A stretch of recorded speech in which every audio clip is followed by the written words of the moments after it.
16 नवंबर 2022 कल्याण नगर कानपुर में गुरुजी पंडित प्रदीप मिश्रा जी द्वारा वाची जा रही श्री शिव भक्ति शिव महापुराण कथा की पहले दिन की कथा पूर्ण हो चुकी है। जो इंसान चपरासी का एग्जाम पास नहीं कर पा रहा था, वह कैसे धतूरा अर्पित करने से उत्तर प्रदेश दरोगा की उसकी नौकरी लग गई, इसी की जानकारी आपको इस वीडियो में मिलने वाली है।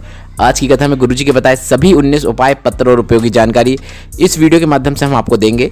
अगर आपने आज की कथा नहीं सुनी है तो पूरी कथा का रास्ता तो आपको इस छोटे से वीडियो से प्राप्त हो जाएगा। बढ़ते हैं पहली जानकारी की ओर। आज की कथा शुरू होते ही जहां गुरुजी व्यासपीठ पर बैठे थे, वहीं पर खड़े होकर कुछ लोग बातचीत कर रहे थे। तो इस पर गुरुजी ने टीवी पे ही माइक से कह दिया कि मंच के पास बहुत बातें चल रही हैं, आप लोग पहले बातें कर लो, उसके बाद हम कथा शुरू करेंगे। और इसके बाद गुरुजी ने पहले की ही तरह कथा की मर्यादा बनाए रखें, ऐसा कहा। मैं बस इतना कहना चाहूंगा, आयोजकों को ऐसी लापरवाही से बचना चाहिए। बढ़ते हैं आज की कथा की दूसरी जानकारी की ओर। गुरुजी ने बताया, शिवजी कभी भी यह नहीं देखते कि तुमने कितनी बेलपत्र चढ़ाई है, तुमने कितने दिए प्रज्वलित किए हैं, या फिर भोलेनाथ यह भी नहीं देखते कि तुम कितने अमीर हो, बल्कि शिव यह देखते हैं कि तुम किस गरीब की या फिर किस जरूरतमंद की मदद करते हो। और यह देख के ही महादेव तुम पर प्रसन्न हो जाते हैं, या फिर तुम अपने सामने वाले के चेहरे में प्रसन्नता ला देते हो, स्माइल ला देते हो। ऐसा करने पर भी आप पर महादेव की कृपा हो जाती है। बढ़ते हैं आज की कथा की तीसरी जानकारी की ओर। आज कथा पंडाल में आए शिव भक्तों का गुरुजी ने हाथ जोड़कर नमन किया और कहा, मैं नतमस्तक हूँ आपकी भक्ति को देखकर। लोग धूप में भी खड़े हैं और कहीं बैठने के लिए बिछा भी नहीं है, फिर भी लोग ऐसे ही बैठ गए हैं शिव महापुराण कथा का रस तत्व प्राप्त करने के लिए। ऐसी भक्ति देखकर मैं हाथ जोड़कर सभी का नमन करता हूँ। बढ़ते हैं आज की कथा की चौथी जानकारी की ओर। गुरुजी ने कहा, अगर मस्तक में तिलक लगा है और शिव नाम, राम नाम या कृष्ण नाम का आप स्मरण करते हैं, भगवान का भजन करते हैं, और अगर आप 24 घंटे भी भगवान का पूजन नहीं कर पाते हैं, पर अगर 5 मिनट भी आप भगवान का भजन स्मरण सच्चे दिल से करते हैं, पूरे चित्त वृत्ति से करते हैं, तो तुम्हें पूरे 24 घंटे भजन करने का फल प्राप्त हो जाता है।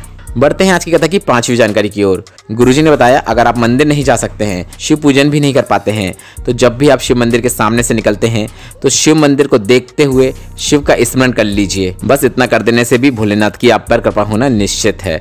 बढ़ते हैं छठवीं जानकारी की ओर। प्रीति शर्मा जी आगरा से पत्र लेकर आई, जिसमें उन्होंने लिखा, मेरे पिताजी रूप किशोर जी शर्मा है। मेरे पिताजी को गले का कैंसर हो गया था। डॉक्टर ने जवाब दे दिया था 4 से 6 दिनों के ही ये मेहमान है। ये बात जब मुझे पता चली तो मैं शिव मंदिर में जाकर खूब रोई। मैंने इसके बाद पशुपतिनाथ व्रत रखा और रोज शिवलिंग पर चढ़ा हुआ जल और शिवलिंग पर चढ़ी हुई बेलपत्र को अपने पिताजी को आचमन करवाया। जिसे डॉक्टर ने 4 दिनों का मेहमान बताया था, वह मेरे पिताजी आज भी सही हैं, ठीक हैं और रोज शिव मंदिर में जाकर शिवलिंग पर जल अर्पित करते हैं। बढ़ते हैं आज की कथा की 7वीं जानकारी की ओर। प्रिया गुप्ता जी पत्र लेकर आई, जिसमें उन्होंने लिखा, बाबा मेरी प्रेगनेंसी बहुत कठिन थी। पहली बार लाइफलाइन हॉस्पिटल में मैंने दिखाया तो डॉक्टर ने बताया कि धड़कन और ग्रोथ नहीं है, ऑपरेशन करना होगा, बच्चा पेट में बढ़ नहीं रहा है। इसके बाद मैंने इंजेक्शन भी लगवाए पर कुछ लाभ नहीं हुआ। फिर मेरी माँ ने मुझे मायके बुला लिया। माँ के कहने पर मैंने शिव महापुराण कथा सुनना शुरू की, साथ में मैंने पशुपतिनाथ व्रत भी किया। इसके साथ ही रोज 1 लोटा जल शिवलिंग पर अर्पित करना शुरू किया और उस जल का आचमन करना शुरू किया। 1 महीने तक यही क्रम मैंने चलने दिया। इसके बाद 8वें महीने मैंने फिर से डॉक्टर से चेकअप करवाया तो धड़कन आ गई थी। इसके बाद फिर से मैंने पशुपतिनाथ व्रत रखा। मुझे 9 महीने बाद स्वस्थ बालक हुआ। बच्चे के साथ कथा पंडाल में आभार व्यक्त करने आई हूँ। बढ़ते हैं आज की कथा की 8वीं जानकारी की ओर। गुरुजी का विनम्र स्वभाव और आम जनता के प्रति करुणा का परिचय आज देखने को मिला। जब गुरुजी ने आयोजकों को बोला कि वीआईपी की बैठने की जगह अगर खाली रह जाती है तो उस जगह में जो वीआईपी नहीं है, जो पीछे मेरी माताएं बहनें खड़ी हुई हैं, जिनकी गोद में बच्चे हैं, उनको यहाँ बैठा दीजिए, पर जगह को खाली मत रहने दीजिए। आपको यह बात कैसी लगी गुरुजी की, कमेंट करके जरूर बताइएगा। बढ़ते हैं आज की कथा की 9वीं जानकारी की ओर। निधि भारद्वाज अलीगढ़ से पत्र लेकर आई, जिसमें लिखा था, 1 लोटा जल की महिमा क्या होती है वह मुझसे पूछिए। 2021 में हम बहुत दुखी थे। 10 से 15 लाख का कर्जा हो गया था। चारों तरफ अंधेरा ही था। एक समय ऐसा भी लगा कि जीवन को समाप्त कर लें, पर मेरे बेटे ने महादेव की कृपा से ऐसा मेहनत किया कि उसने पूरा कर्जा उतार दिया और आज मेरा बेटा दूसरों को लोन देने लायक बन गया है। बढ़ते हैं आज की कथा की 10वीं जानकारी की ओर। निधि जी को ही सर्वाइकल की भी समस्या थी, पर कहीं आराम नहीं मिल रहा था। उन्होंने कुबरेश्वर धाम जाकर रुद्राक्ष प्राप्त किया और उस रुद्राक्ष का जल शिवलिंग पर अर्पित करना शुरू किया। शिवलिंग पर चढ़ा रुद्राक्ष जल का वह आचमन करती और साथ में पूरे परिवार को भी करवाती, साथ में बेलपत्र का भी आचमन करती।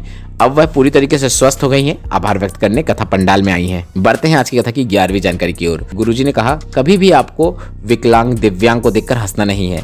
ना ही आपको कोई बहुत कमजोर है, पतला है, उसको देखकर हंसना है, ना ही आपको कोई ऐसा जो बहुत मोटा है उसको देखकर हंसना है, क्योंकि भगवान भी देखते हैं कि इसे किस चीज़ को देखकर प्रसन्नता हो रही है। और हम अपनी कामना में हमेशा भगवान से बोलते हैं कि हे भगवान, मुझ पे कृपा बनाए रखना और मुझे जीवन में प्रसन्नता और खुशियाँ देना। और ऐसे में महादेव जो विकलांग या कमजोर या फिर मोटे को देखकर हंसता है तो महादेव उसे वह गिफ्ट दे देते हैं। अर्थात आपको ऐसे लोगों को देखकर कभी भी हंसना नहीं है, ना ही मजाक बनाना है।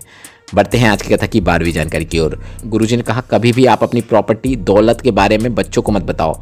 माँ को बताओ, धर्म पत्नी को बताओ, पर बच्चों को मत बताओ। ऐसा नहीं कि आप उनसे बोले तू चिंता मत कर, तेरे पिता के पास बहुत दौलत है, तू ऐश कर, बल्कि आपको ऐसा बोलना है पढ़ाई करो, पूरी मेहनत से पढ़ाई करो, जीवन में आगे बढ़ो, तरक्की करो, पैसा कमाओ जैसे तुम्हारे पिता ने कमाया है। बढ़ते हैं आज की कथा की 13वीं जानकारी की ओर।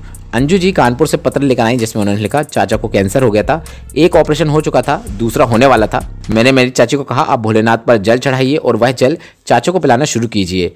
उन्होंने मेरी बात सुनी और ऐसा करना शुरू किया। कुछ दिनों बाद उन्होंने डॉक्टर से फिर से जांच कराई, चेकअप करवाया। चेकअप के बाद डॉक्टर ने बोला अब इन्हें दूसरे ऑपरेशन की जरूरत नहीं है, इनका स्वास्थ्य अब ठीक होने लगा है। बढ़ते हैं आज की कथा की 14वीं जानकारी की ओर। ऋषि जी शुक्ला उन्नाव से पत्र लेकर आए। काफी अच्छा पत्र था, आप ध्यान से सुनिएगा। सबसे पहले गुरुजी ने इन्हें बधाई दी दरोगा बनने की। इसके बाद गुरुजी ने पत्र पढ़ा जिसमें लिखा था, मेरे को नौकरी नहीं मिल रही थी, बेरोजगारी से परेशान था, कभी दौड़ में पीछे रह जाता या फिर कभी लिखित से ही बाहर हो जाता था। इसके बाद मेरी पत्नी ने 16 सोमवार का व्रत रखना प्रारंभ किया। इसके बाद पशुपतिनाथ व्रत रखना शुरू किया और भोलेनाथ की ऐसी कृपा हुई उत्तर प्रदेश दरोगा की परीक्षा में मेरे 160 में से 140 उत्तर सही आए। इसके बाद सोमवार की अष्टमी का उपाय जो आपने बताया था वह मैंने किया और अगले ही दिन मेरी दौड़ थी जिसमें मैं पास हो गया। बाबा पर एक धतूरा अर्पित करने का फल क्या प्राप्त हुआ? जो इंसान चपरासी की परीक्षा देता था और वह उसे भी पास नहीं कर पाता था, उस पर भोलेनाथ की ऐसी कृपा हुई, वह आज उत्तर प्रदेश में दरोगा के पद में पदस्थ है। आभार व्यक्त करने कथा पंडाल में आया हूँ।